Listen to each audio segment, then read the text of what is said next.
कि मैं तुम्हारी रानी हूँ, ये तुम्हारा पुत्र है जो आज मर चुका है, मेरे पुत्र की लाश को जला दीजिए।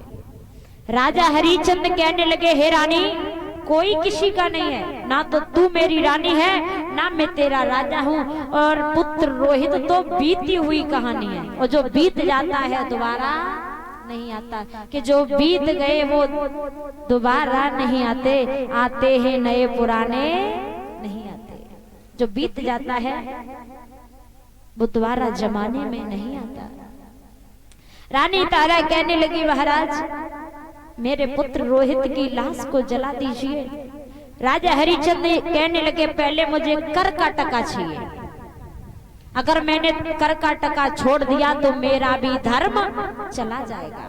याद करो, जब गंगापुर में जल भरने के लिए गया था तो तुमने मेरा घड़ा नहीं उठवाया था। रानी तारा कहने लगी, मेरे पास में देने के लिए कुछ नहीं है। जब राजा हरिश्चंद्र नहीं माने तो रानी तारा ने जो आधी साड़ी बची थी वो भी उतार करके राजा हरिश्चंद्र को दे दी है। तो महाराज, जब आधी साड़ी भी रानी तारा ने राजा हरिश्चंद्र को दे दी, राजा हरिश्चंद्र पुत्र रोहित की लाश को लगाते हैं।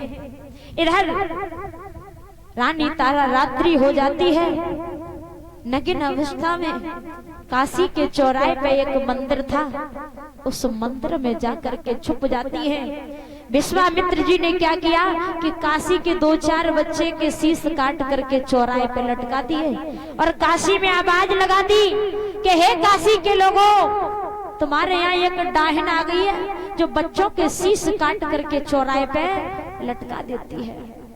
राजा हरिश्चंद्र को पता पड़ा, काशी के लोगों के साथ में राजा हरिश्चंद्र उसी मंदिर में पहुंचे।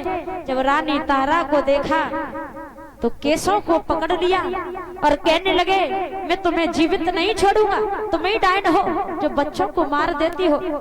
जैसे ही मारने के लिए तैयार हुए, विश्वामित्र जी प्रकट हो जाते हैं। और जब विश्वामित्र जी प्रकट हुए, राजा हरिश्चंद्र कहने लगे, ब्राह्मण जी अब क्या लेने आए हो, पहले ही तुम हमारा सब कुछ ले चुके। विश्वामित्र जी कहने लगे, अब हम लेने नहीं, अब हम तुम्हें देने आए हैं। हम तो तुम्हारी परीक्षा ले रहे थे और तुम परीक्षा में संपन्न हुए, हम तुम्हें अब तुम्हारा सब कुछ देने आए हैं। रानी तारा कहने लगी, महाराज जी अब क्या दे सकते हो, मेरा बेटा मर गया। विश्वामित्र जी कहने लगे कि हे तारा, तुम अपने पुत्र रोहित को आवाज लगाओ, वो हंसता खेलता हुआ आएगा। जैसे ही रानी तारा ने पुत्र रोहित को आवाज लगाई है तो बेटा रोहित हंसता खेलता हुआ आया है। विश्वामित्र जी कहने लगे, राजन, हम तेरे इस दान से बड़े प्रसन्न हैं, तू कोई वरदान मांग ले। तो राजा हरिश्चंद्र कहने लगे, मुझे कुछ वरदान नहीं चाहिए, अगर वरदान मांगना चाहे तो मेरी रानी तारा मांग सकती है। तो रानी तारा वरदान मांगने लगी कि ब्राह्मण जी, जब जब मैं इस भूमि पर जन्म लूं, जब जब मैं इस पृथ्वी पर जन्म लूं, जब जब यही पति मिले और यही पुत्र मिले, और कुछ नहीं चाहिए।